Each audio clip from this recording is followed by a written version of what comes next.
We'd like to ask before I turn the meeting over to Dr. Chern, and in the room, we'd just like you to raise your hand. Zoom, you can raise your hand too, because we're just trying to get an idea. And what we're looking for here is, does music sound okay to you with your hearing aids? Okay, so if you don't think it sounds good, if it's no, please raise your hand. 1, 2, 3, 4, 5. Okay, so the majority of the people in the room here did not like how music sounds with their hearing instrument. And I wasn't keeping track on Zoom. And Alan Katsura, who's our secretary who runs all the technical components of our meeting. Alan, what did people do on Zoom? How did they respond?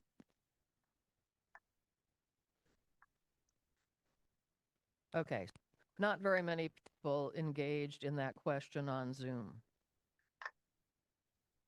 For most of us, music does not sound anything like what we remembered it to be. And the reason for that is because hearing instruments were designed to enhance speech, and the range of speech is nowhere near as vast as the range of music. And I'm absolutely delighted today to have Dr. Chern be here with us. And he gave us a presentation in 2023. And he's a fellow at Johns Hopkins, and he's conducting research on how to improve the sound quality of hearing instruments so that we can enjoy music better. Dr. Chern, I'm turning the meeting over to you. So do you want to go ahead and share your screen? Oh, you know what? We may need to make you a co-host. Hang on a sec. Alan, can you make Alexander a co-host? Or can only I do it? Oh, there we go. So Alexander, can you share now? Yeah, and thank you for the kind introduction. Can you all see my slides? No. Oh, you can see them. Okay, we can't see them in the room. Hang on, let me quit mine. So, Alan, can you see them on Zoom? Okay, so we're seeing the Zoom screen here, and we're not seeing the speaker. Can the folks on Zoom see the slides? Oh, okay, I got a thumbs up, so that's good. Alexander, can you quit sharing your screen for a minute and Yes. let me try something on this side?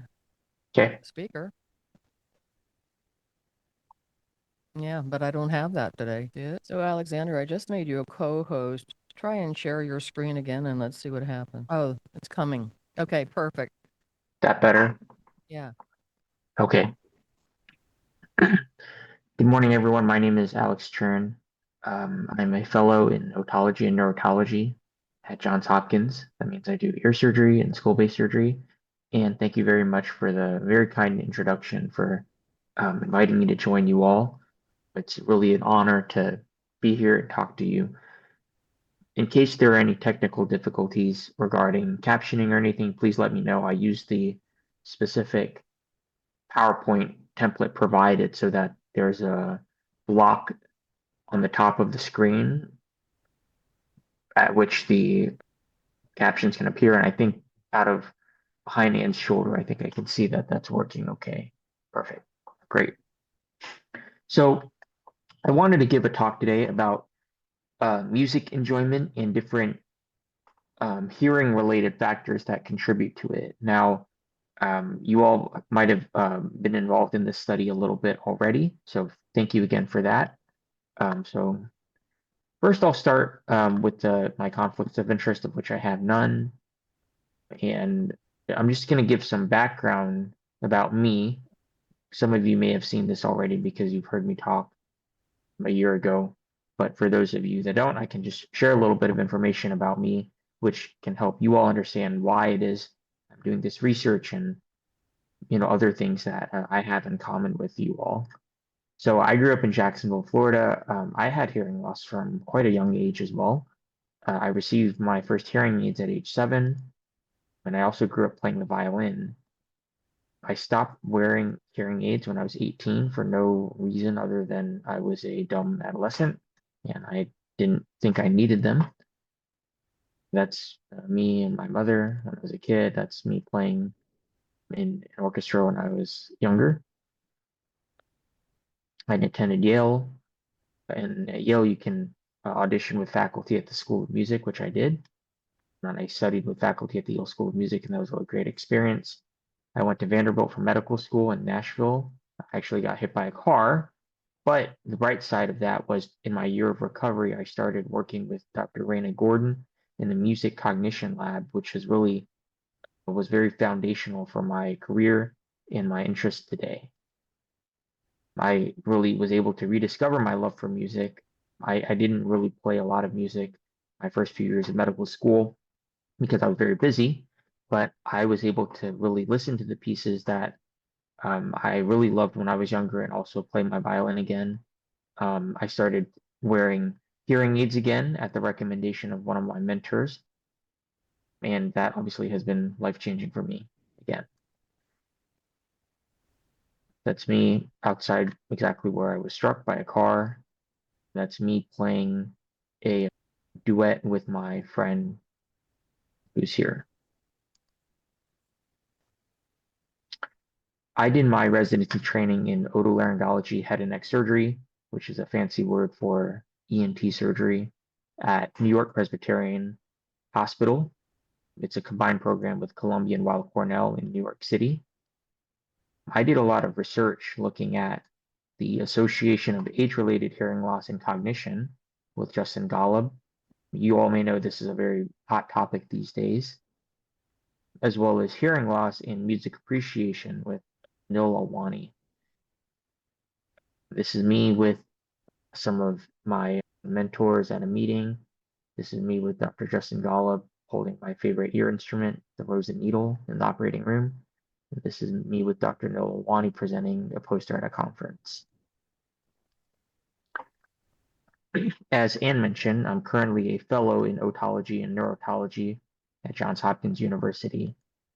And here I've really been given full reign to pursue my research passions. And, from my own personal background and career choices, music and hearing loss has really become my passion, my profession, and my life. And it meant so much to me. This is me and some of the fellows I work with. This is me and my co-fellow in neurotology who stayed on as faculty, Jenny Chen. This is me back here with my fellowship director, Dr. John Carey. That's Jenny again. This is some folks from Norway that were visiting us. Okay, so let's get to it. What is music enjoyment? What does it mean to enjoy music? That's something that's really, really hard to define. I think sometimes this concept of music appreciation or music enjoyment can be conflated with sound quality or music perception. When I say music perception, I mean the ability to distinguish pitches. So, for example, A from an A flat, the ability to tell instruments apart. One word to describe that is timbre, and things like that. Now, there are a lot of studies that actually show that music enjoyment, whether or not you enjoy listening to it, does not always correlate with whether you can perceive the music well. So this is not always true. Now,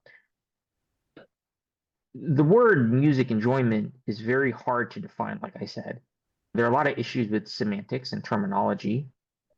People are still debating, whether you can really define that as a validated construct. And so, for example, you could make the distinction between a pleasurable experience of listening to a piece of music that makes you happy, that you enjoy because it sounds very pleasant, but not all senses of fulfillment or meaning has to be pleasant. So, for example, you might listen to a piece of music that evokes a memory. It's very nostalgic because maybe it reminds you of something you experienced when you were younger. For example, connections with family, or if you were a musician, you just remembered that you played this piece in an orchestra when you were a kid, and it's really nostalgic. That doesn't always have to be a pleasurable experience, but it does provide some sense of reward. So even how we utilize the term music enjoyment, or whether even we should be using that term, is up for debate. Maybe we should be using the term pleasure or reward or enjoyment. It's really hard to say. There are some validated questionnaires for music enjoyment or reward. So when I say the word validated, what I'm talking about is that the questionnaire has been taken by a group of the target population, and when these individuals take it, the researchers show that there's a distribution of their performance. So not everyone aces the questionnaire or does poorly. And the questionnaire is actually a validated questionnaire is really measuring what it's trying to measure. So this is a well-known one, the Barcelona Musical Reward Questionnaire. It's been shown to be reliable and accurate in a general population. It has identified 5 factors associated with musical pleasure. So these include musical seeking. So you can see here some sample items that are listed under this category. So in my free time, I hardly listen to music. I'm always listening for new music. I spend a lot of money on music and related items. So this is, someone who scores highly in this category. They seek out novel musical opportunities. They want to expand their music listening, etc. Other factors include emotional evocation. So in this category, some questions include, I get emotional listening to certain pieces of music, or I can become tearful or cry when I listen to a melody that I like very much. Mood regulation is another one. So for example, some people, they enjoy listening to music because it makes them calm, it makes them chill out, so to speak, it comforts them. Another category of musical reward that these researchers found was social or sensory motor. So sensory motor involves activities, physical activities that are related to music. So for example, humming, singing, and dancing. And they also list social reward as a component of musical reward. So items under this category include, I like to sing or play an instrument with other people. At a concert, I feel connected to the performers and the audience. So social reward implies that, engaging in whatever musical activity you engage in, you derive some social benefit from that, and you enjoy that very much. Now, the problem with this questionnaire is it doesn't specifically address whether these individuals had hearing loss or not. This was administered to a group of just kind of the general population. They did not test their hearing level, which, as we all know, can significantly impact your music listening. So what about individuals with hearing loss? Do we have any questionnaires that are validated that can measure this? Well, turns out that music enjoyment is even harder to measure in individuals with hearing loss. You all can probably speak to that yourself. The music listening experience, first of all, is highly individualized, and it depends on a lot of different factors. Your own background, culture, ethnicities, the listening environment, the age of your hearing loss, a hearing device and other hearing related factors, how much musical training or music exposure you had in the past. There are all these things that are that go into this, and it's very hard to measure. Now, there are existing music outcome measures for people with hearing loss. You all might have taken some of these as part of different studies that you've been involved in. Most of these listening outcome measures in individuals with hearing loss target perceptual outcomes of hearing. So things like whether you are able to tell 2 tones apart, for example, an A flat from a C sharp, how good the sound quality is, whether you can distinguish different melodies and things like that. Now, for someone with musical training, they may appreciate that, but for someone who doesn't have a lot of a musical background, it doesn't really get to where where the rubber meets the road, so to speak. And like, do you enjoy the piece, or do you enjoy music, or do you not enjoy music? There are other flaws as well with the existing legacy music listening outcome measures for individuals with hearing loss. Most of them do not have stakeholder involvement. So what I mean by that is, when these were created, they were created by an expert panel that decided which questions to include in the questionnaire. So, so-and-so, Dr. Whoever is an expert in music cognition in individuals with hearing loss. So that person, because of their expertise, decided what was important. The modern way to create a validated construct or validated questionnaire really promotes a qualitative component where we involve stakeholders. So in this case, that would be individuals with hearing loss. Obviously, they should have a say in what is important to them. I think that's very logical. As well as other people involved in the care of these individuals. So audiologists, ENTs, other hearing healthcare providers, and perhaps some people in the industry involved in audio devices, etc. Like I said before, the existing measures also, they don't really identify different aspects of musical appreciation. Now, I think the Barcelona questionnaire does a good job of that. They divide this up, but they don't really capture the hearing related factors that contribute to these things. And I think it's very important to capture these things to really capture the breadth of the music enjoyment experience for people with hearing loss, or the lack thereof. So our research, we are trying to create a standardized patient-reported outcome measure, otherwise known as a PROM, for individuals that measures music enjoyment in individuals with hearing loss. So why is this important? Well, you all probably know that when you are getting your hearing assessed, usually the audiologists, they measure your pure tone audiometry, so your hearing thresholds at different frequencies.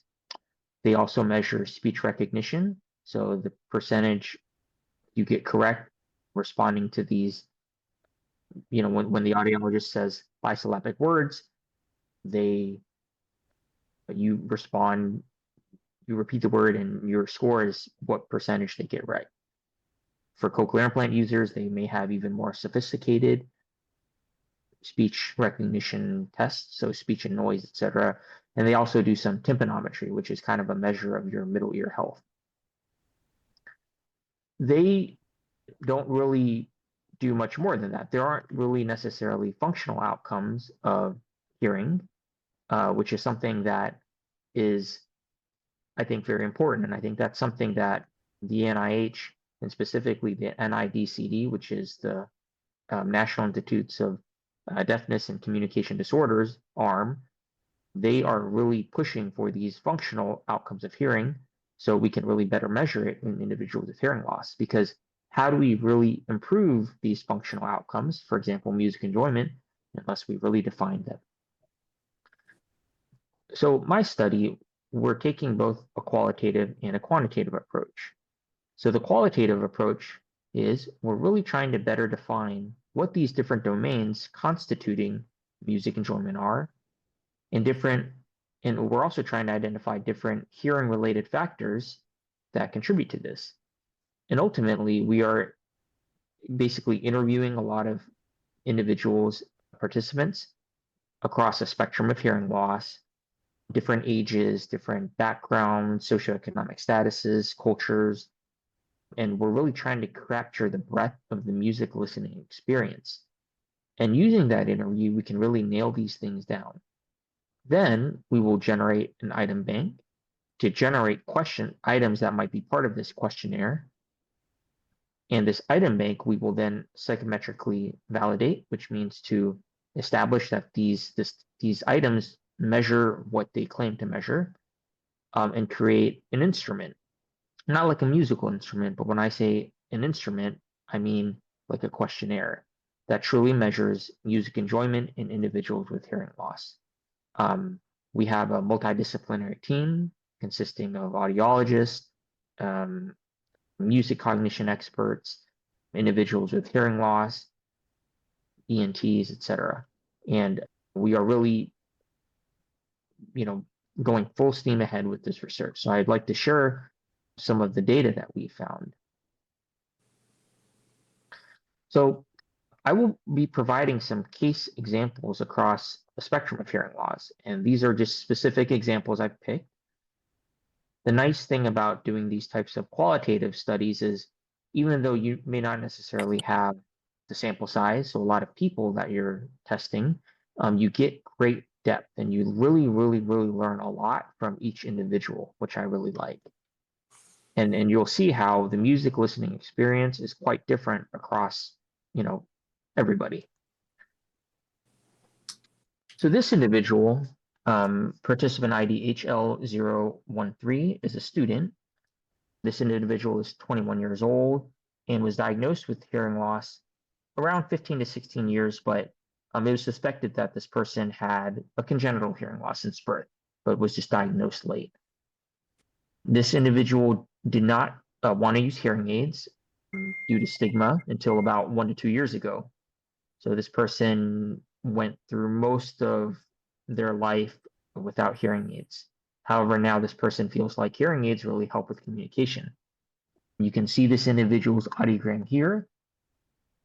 There is a bilateral, so both ears, mild rising to normal, sensory no hearing loss with pretty good word recognition scores, 96% in one ear, 92% in the other ear. And the current hearing device status is this person is a bilateral hearing user. When I interviewed this individual, she mentioned that she preferred actually listening to music with headphones and listening to live music, but not, she didn't enjoy music with hearing aids in.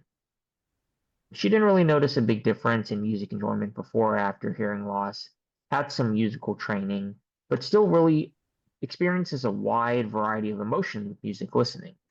Now, the thing I really enjoyed about this interview was she was really telling me about how she used music to modulate mood, and it was also a way for her to connect on her spirituality and her culture and her religion.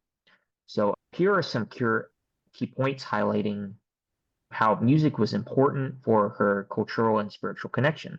So she states, for example, there's also an element of worship and spirituality in that type of music that I listen to. The feeling that you get with that sort of music is something that can connect you to something higher. She also states music as an act of worship is pretty important, and also music as an act of service. I think the other key point that this case demonstrates is hearing aids don't necessarily always help with music enjoyment. I know Anne had you all raise your hand if hearing aids helped or didn't help with music enjoyment, and a lot of people feel like they don't help. And a lot of people with hearing loss, as we all know, struggle with music listening, both with and without hearing aids. She actually felt like she gets better sound quality without her hearing aids. So she still enjoys listening to music, but she prefers to just increase the volume slightly or just to take her hearing aids out and put on headphones, which she has good quality versions of. She mentions when she goes to a concert, she just takes her hearing aids out and she just tried to sit a little bit closer. So this is an individual who likes music still and actually prefers to listen to music without hearing aids. This individual is a 67-year-old hearing technology research specialist that was initially resistant to getting hearing aids, but now actually values hearing aids for improved music enjoyment. This person's audiogram is a bit worse. There's a bilateral moderately severe sloping to profound sensory hearing loss with okay word recognition scores, left 80%, right 68%. This individual recalls hearing aids back when they were all analog, before they were digital, and it feels like there was some loss in sound quality with the use of these modern day digital hearing aids. He prefers 60s to 70s music and uses streaming. Music evokes a lot of emotion and nostalgia, particularly pertaining to his wife's recent passing.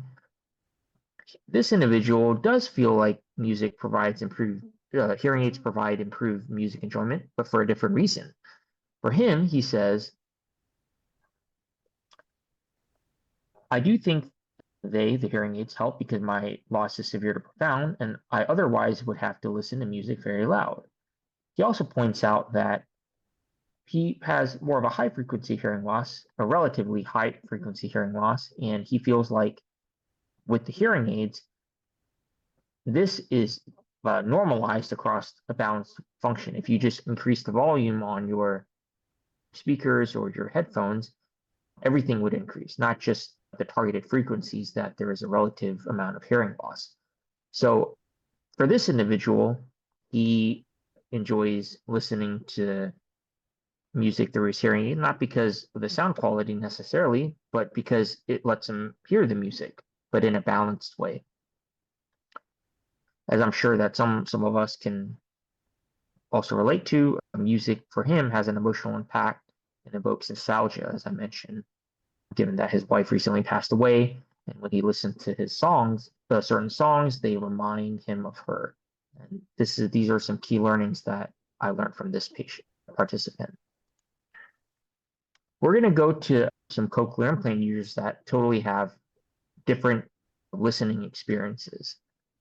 This individual is a former professional musician that had a slow progressive sensory nerve hearing loss over the course of a lifetime, received hearing aids but didn't really like them for music enjoyment, but then underwent a cochlear implant a few years ago. This individual didn't feel like they would benefit significantly, but contrary to their initial expectations, they have benefited significantly from cochlear implants. Overall, this individual has a very positive outlook on music enjoyment and has expressed very reasonable expectations. This individual is a pretty decent performer with their cochlear implant, scoring pretty well on speech recognition on the cochlear implant side. This individual used a lot of musical training in terms of rehabilitation for both auditory rehabilitation of speech and for music. And I learned from this individual that music training can really help your auditory rehabilitation, both in terms of speech and music, because both things are essentially sound signals. So this individual stated, initially it sounded very synthesized, but gradually it started to improve, and I became sort of astonished to start hearing better. This individual was actually able to participate in music ensembles and has done so for the past 4 years since they underwent a cochlear implant. And while engaging with music, this individual noted that music is sounding better and better. I also learned that expectations are everything, obviously. This person says, music is not what it once was, but I'm enjoying music better. It sounds better than it did with hearing aids. It will never sound the same the way it did years ago, but it's still satisfying to play in an ensemble during the summer. I'm going to talk about another individual who has a cochlear implant with a completely different experience. This shows the range of music listening experiences that people can undergo. This person is a 62-year-old that's a former radiologist that had pretty significant hearing loss when he was young and didn't really benefit from hearing aids and always had a fluctuating hearing loss. When he was in med school, he was deemed no longer able to benefit from conventional hearing aids and ultimately underwent a left cochlear implant, which he tells me saved his career but did not improve his music perception. I don't have a hearing test available for this person.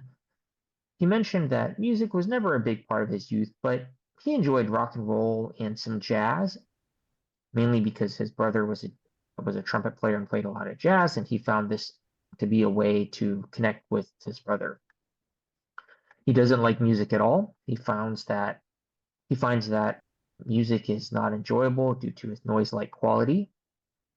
He can't make out the lyrics anymore. And hearing loss actually has impacted his social life a lot. He actually actively avoids music-related activities, and he currently doesn't have any emotional response to music. And you know, while we all hope to have the same success as the prior participant I mentioned did, I learned that obviously individuals can very widely benefit.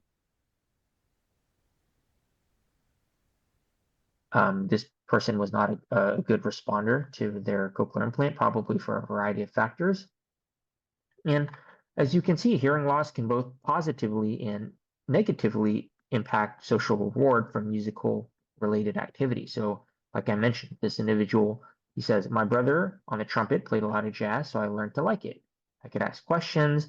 I could see the visual part of when it was meaningful, the facial expressions, where he held the instrument, things like that.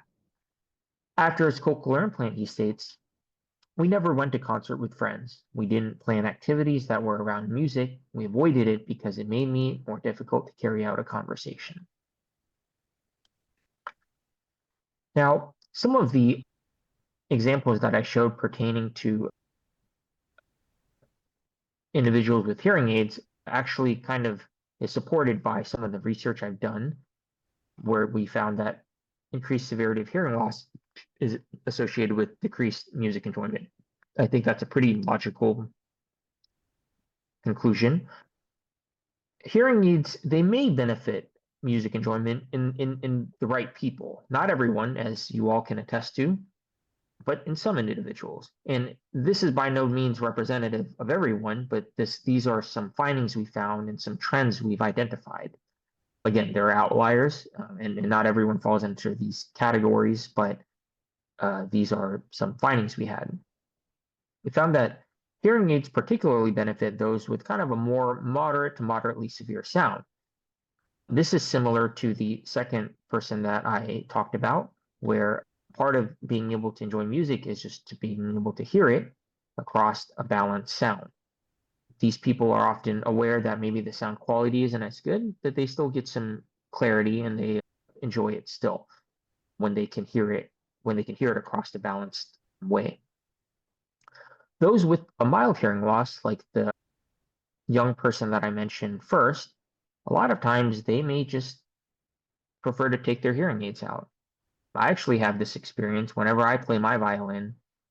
I always forget how beautiful it sounds until I take out my hearing aids. I'm like, wow, that sounds really good. And some individuals, especially with a more mild hearing loss, they may just prefer natural hearing versus an additional layer of processing with hearing aids. Now, this is something that's unfortunate, but individuals with more of a severe or profound hearing loss or significant deficit in speech recognition, for example, they may not like music at all, and they may feel like hearing aids don't really make it better, and they, in fact, may make it worse just because it really just amplifies the noise. Some individuals, I mean, I'm sure you can relate to this as well, and that might be why hearing aids may not really help for music enjoyment for this group of individuals. Now, as Anne mentioned, hearing aids were initially designed for speech rather than music. So I think that's the problem. And speech recognition is a lot lower of a bar than it is to perceive music well.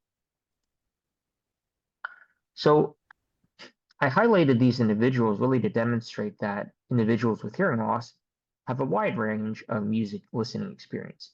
Hearing loss occurs across a spectrum, and people have different amounts of rehabilitation, hearing device usage, etc. And with my study, I'm really trying to capture a wide breadth of music listening experiences. This is a conceptual model based on our preliminary data of domains that constitute music enjoyment, as well as different hearing-related factors that contribute to it. So here in green rather first, these are different domains that I have found constitute music enjoyment. So people enjoy music, they have musical reward through listening, they can get musical reward from active music engagement, so singing, playing in a band, etc. People can also get musical reward from a mood regulation and emotional response, social reward, like I mentioned, connecting with family, and music. Some people they like to seek out music, and that brings them pleasure too. There are also a lot of hearing related factors that contribute to music enjoyment, and you all, I'm sure, can relate to this. Sound quality is very important. Whether or not you can distinguish different tones or different instruments, that's music perception is important. Your musical background and your training in music, that can inform whether you enjoy it or not.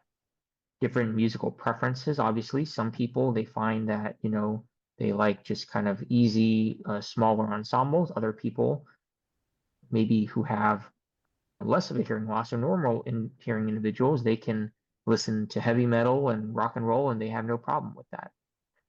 Listening environment, I think we can all relate to this. A lot of times individuals with hearing loss really don't like listening to music in a noisy environment. I think that's across the entire spectrum of hearing loss. And obviously hearing status itself and what hearing device you use and how much hearing loss one has can also affect music enjoyment. And ultimately, music enjoyment is really just part of quality of life. And I think most people at some point in their life enjoy music and it meant a lot to them. And it's a very inherent thing about being human. The next steps of our study, we're going to use these interviews to generate different items to create an item bank. And my plan is to obtain feedback on these items from participants. We will validate these items as well to make sure they are measuring what they are claiming to measure. And ultimately, our group is going to try to create a patient-reported outcome measure. And my hope is by really being able to measure music enjoyment better in individuals, we can describe this better across people with a spectrum of hearing loss. And by describing it better, we can really know how to improve it and how to target things and speak with different audio device companies and hearing aid companies and whatnot to really optimize music listening for individuals with hearing loss. If you want to learn more about our study, you can fill out our pre-intake form. I can paste this link in the chat. I think Anne might have already sent this information through an email to the group or perhaps on other forms of social media. This is a QR code, so if you have a smartphone, you can hold your camera up to this, and by doing that, it'll pull up a link and you click on the link. And there you can provide your contact information, your name, etc., and then we can give you some more information about the study. And if you have any questions, you can email this email, and I'll put all of this information in the chat as well. I'd like to acknowledge some funding. The American Neurotology Society and the American Academy of Otolaryngology Head and Neck Surgery, they help provide some funding for this research. Members of my research team, Gao is a Johns Hopkins medical student, Celine, Ellie, Claire, Maria, Wasim, they're all great. These are some of the collaborators that are co-investigators in the study. You might know some of these folks. Eddie McCracken is from the Medical University of South Carolina. He has a famous cochlear implant quality of life questionnaire. Marshall Chazen is a very renowned audiologist that works with a lot of musicians with hearing loss. Karen Van Roche is a biostatistician. Randy Gordon is my friend and mentor. That's a music cognition expert. And Nina Kraus has also given some feedback on this work.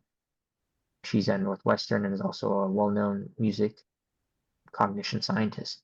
And last but not least, I'd like to thank all of our research participants who make all of this possible. And I really had a lot of joy talking to a lot of you all who have helped with this study, and it's been really great.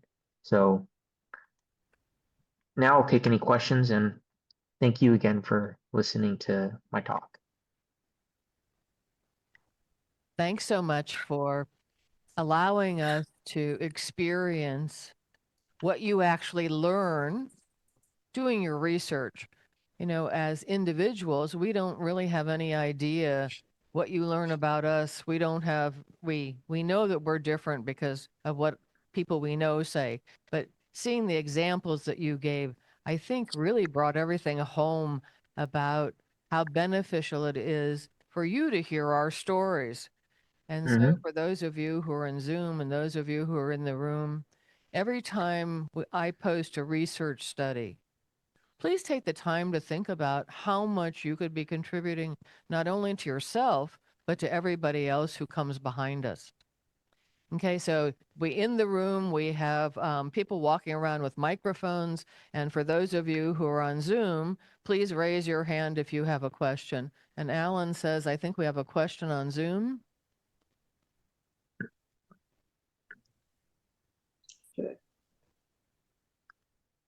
Go ahead, Ken.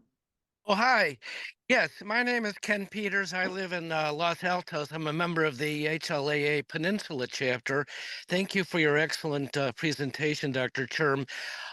I am a musician. I play drums in a rock band, and I used to wear very high quality Oticon hearing aids and switched over to ear lens. And I have found that to be very effective in terms of improving my music appreciation.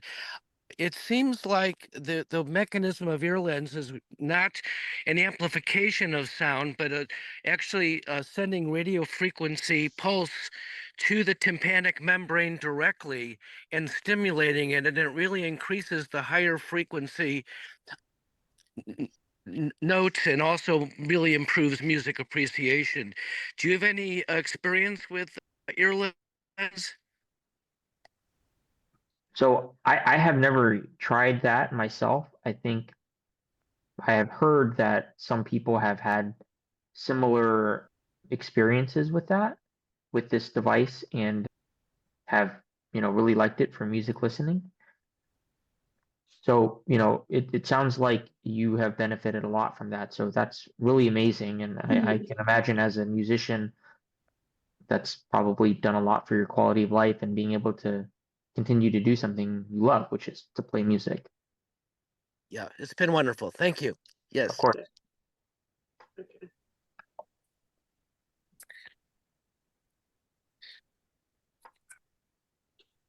Are there any questions in the room here? There's one over here. Hi. Can you identify yourself and stand up? Oh, hi. I'm Zohair Chiba, and I have phonak hearing aids, and I find when I listen to music, it sounds so. I'm wondering if my hearing aid allows me to change frequencies. I can have a certain in my app. I can move the frequencies up and down, and I was wondering if how it could help me get to those warm tones which I miss from long ago. So, Zohair, is your question, is there anything that you can do with your Phonak app to help increase the low frequency warm sounds that you feel that you're missing? Right. Yeah. Or although I have Phonak, I'm sure most other modern hearing aids have places where you can adjust the frequencies. Yeah, that's a good question. So what I would recommend is you should ask your audiologist to help play around with the settings with you. I think, certainly I know there are a lot of music programs that these different hearing aids and hearing aid companies have come out with, some of which people find very helpful and others not. So a lot of it is really kind of what you like and what you can do. And if your hearing aid allows you to play around with these settings, I would encourage you to do that. Obviously, I don't think for most people, if anyone had somewhat normal hearing at some point in their life by, and then once you lose it, it's very hard to go back to what once was. And I think a lot of that is just kind of resetting the expectations. It might not sound exactly the same, but you can get a little closer. But I would recommend working with your audiologist to see if they can really optimize that for you. Dr. Chern, before we leave Zohair's question, something that I know that there's an app called Sonic Cloud, and it has much broader ability to be able to adjust the sounds. And I just wanted to mention to Zohair and also people who might be here on Zoom that you may want to play around with that as well. It allows you to adjust every single frequency, which is different, I think, than the phonak adjustment, which is like bass, treble. So that might be something you want to look into. Back to you, Dr. Chern. Yeah, no, I would agree with that. And I actually just looked up the app, and it sounds very promising. I think certainly a lot of the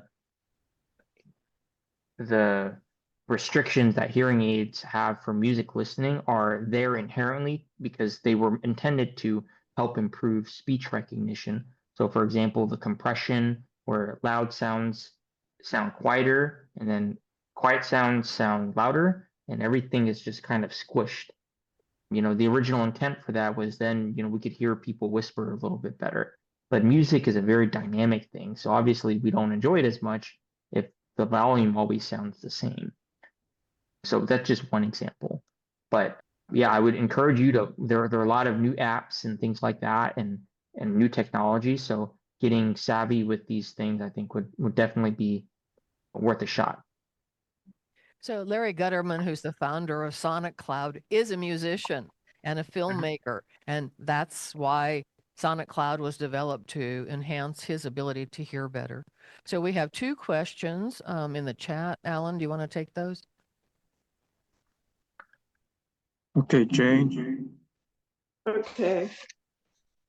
So I have a Widex hearing aid that I got 3 years ago, and it has a channel for music. And when I press it, it's the most wonderful sound. It sounds very stereophonic and rich. It's actually, my favorite channel in all of my hearing aids. So I wanted to mention that. I think when you do your surveys, you should ask your participants, about if they're using music channels, or if they have them in their hearing aid. Yeah. And then I wanted to add one more thing is in terms of enjoyment. I go to live music. I go to a lot. I wasn't trained in music, but in later life, I go to it like every week. I go to something. And what I like about live music is the vibrations that I feel in my body. Just like, an opera singer uses vibrations in the body, but as a listener, I can feel the vibrations from the music.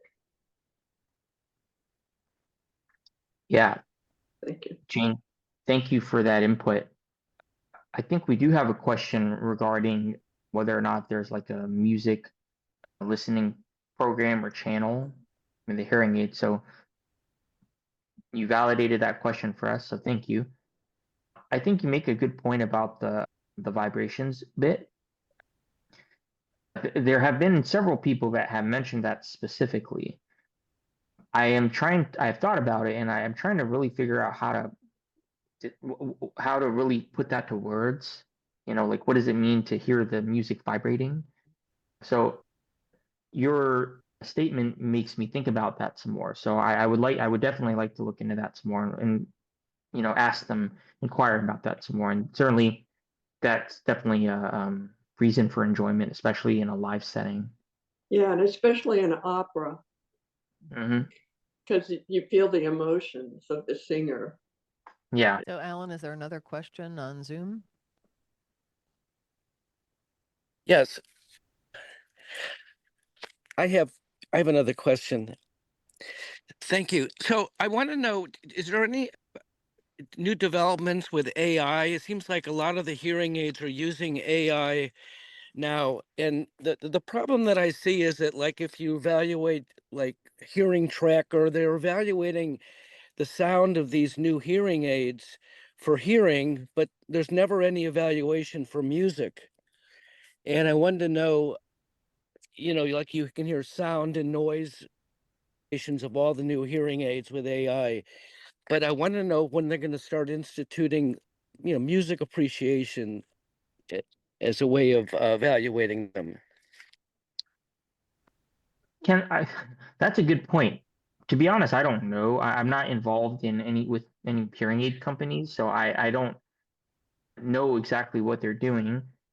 I imagine they probably are because AI is such a big thing these days. I'm sure that they've at least thought about that. And I'm sure that there is some incremental improvement that will probably be made from that.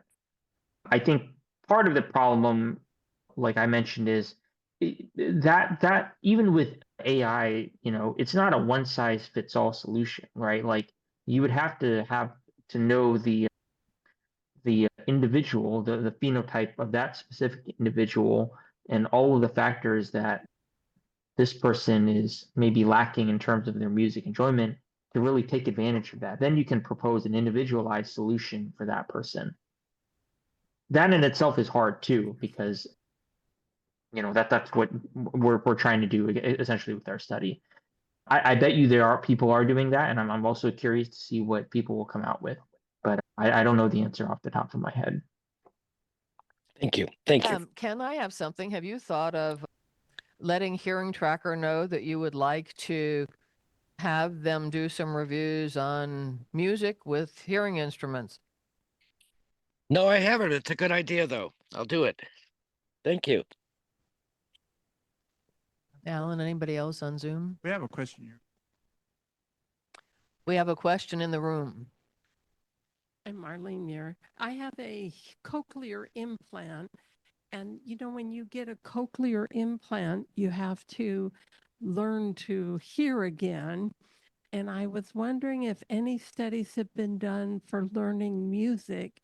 When I first started with my cochlear, I got a Angel Sound CD from them, and they have a component in that to learn your notes and sounds and so forth. I mean, they got speech first, and that's what I did. I didn't do the sound for music, but my plan is to go forward and do that. Is that something that's been looked at for us folks with cochlear? First of all, I think that's a great idea. In fact, the person that I described, that was the third participant that I presented, who had a great great cochlear implant, responded well to the cochlear implant, and was able to improve music listening and music enjoyment, actually used that same app, the Angel Sound interactive listening rehabilitation program. And I think that's a great idea. There has been research that shows that musical training can improve how well you respond.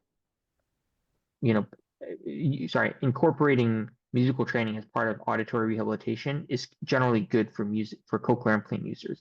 Now, that doesn't mean that everybody who gets a cochlear implant is going to skyrocket in their performance after they take some music lessons. I still think that it's a lot of effort. It's like telling someone, you have to work out now. Not everyone wants to work out all the time, right? Like it takes a lot of time and effort, and the changes might be subtle, but you can get changes. If you think about it, music is even higher. It requires it's how do I say this? It's even harder to listen for than speech. So in the end of the day, both are just acoustic signals. So if you get really, really, really good ear training from listening to music and practicing, I have no doubt that might benefit your speech and noise and whatnot. There aren't any randomized controlled trials or anything like that as far as I know, and it's hard to standardize that into practice. But I think from an anecdotal standpoint, my own personal experience, and also just talking with all these folks, I think it's a great idea. So for everybody here, I'm just getting ready to send out a whole nother email blast about some additional research studies that are happening local here. So UCSF has a music lab that's run by Dr. Lim, and they are exploring different cochlear implants in music. So that'll be coming shortly. Anybody, any other questions in the room here? Oh, Jim has one. Okay. Yeah, Jim. to follow up, my name is Jim Schroeder. I have bilateral cochlear implants. And I wanted to follow up with Maureen's question.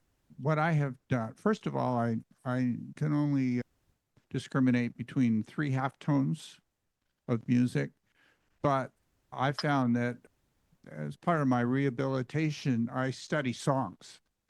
I stream them, and I will play the same song over and over and over again, and even study the lyrics while I'm doing that, so that after a while I can actually hear the lyrics.